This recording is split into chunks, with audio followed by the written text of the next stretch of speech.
Are you happy with your Wi-Fi performance? I bet you are, like 90% of all the users in the internet forums. No kidding. Everybody says their Wi-Fi sucks. Why is that? Let me show you an example. So if we throw in an access point here and we have user blue on the first floor, user blue is happy. Now we have user yellow on the second floor. She's unhappy because she has no Wi-Fi signal. No problem, I throw in a second access point on the second floor. User yellow is happy.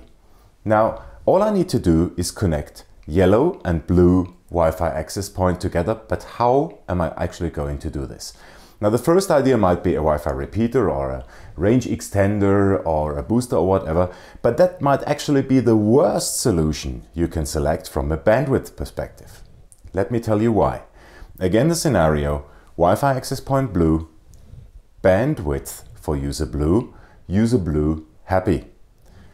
Access point for user yellow, we have a certain bandwidth available for user yellow, and user yellow is happy as well. Now I interconnect the two access points over the Wi-Fi, and what would happen? Effectively, yellow would steal half the bandwidth from blue. And guess what happens?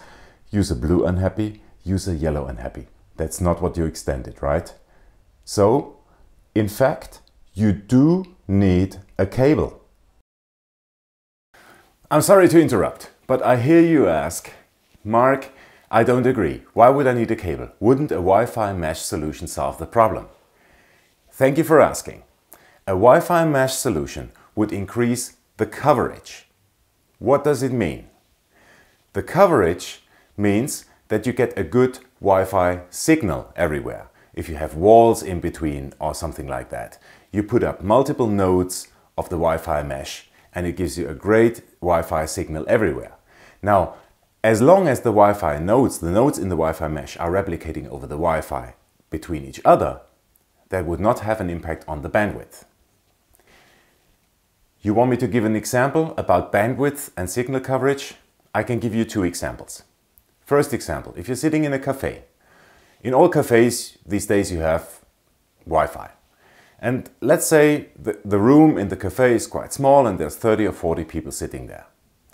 So the Wi-Fi access point will be able to provide a good signal to everybody in the cafe. Will they have a good bandwidth? Or in other words, could everybody in the cafe watch 4K video on their laptop or on their mobile devices? No, because the bandwidth will not be there. Meaning they have a good signal, a good Wi-Fi signal, but they don't have a good bandwidth. So they don't have a great experience. Second example, if you're watering your garden with a hose, you can make the hose smaller and hence you can go farther away with the water. So you can water a plant that is many yards away. But will that plant get enough water? It will not get more water just by the fact that you increase the pressure on the pipe, on the hose. It will just go farther away.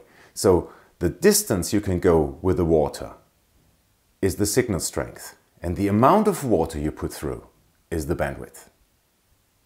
Right? So what I'm saying is, good signal plus great bandwidth equals sexy Wi-Fi.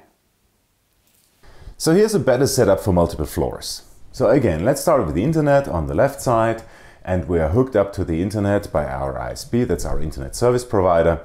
And they usually provide you with a modem or a cable modem or a router that also does access point for Wi-Fi. Typically those devices only have internal antennas. That makes it very difficult to optimize the antennas, and it needs to sit close to the outlet that comes from your ISP. What I'm suggesting is switch off the Wi-Fi here. Switch off the Wi-Fi on the ISP's modem, because you have no control over the Wi-Fi antennas, etc. Put in a Wi-Fi access point on the first floor that does access point only, so it doesn't need to be a router. Put an access point for Wi-Fi on the second floor.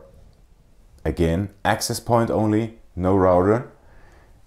And now you need to pull a cable from the switch on your cable router to the access point on the second floor, and the second cable from the switch to the access point on the first floor. What I'm effectively suggesting is, many people think that their network starts at the point where the cable from the ISP comes in. I suggest consider that your network starts after the cable router. That means let the cable router or the DSL router do all the stuff the ISP needs to deal with, such as DNS and routing and being the gateway, etc. And do everything else that you need to do in your house, like providing Wi-Fi to everybody, on the right side with your own equipment. That will give you a couple of additional benefits.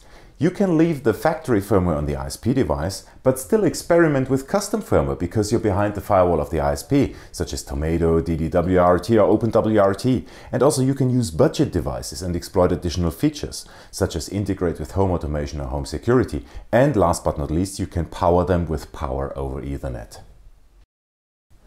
In the next episode, we will be building a home network on a budget with professional components. It will be great. So please hit the subscribe button so that you don't miss out on that episode. Thank you for liking this video.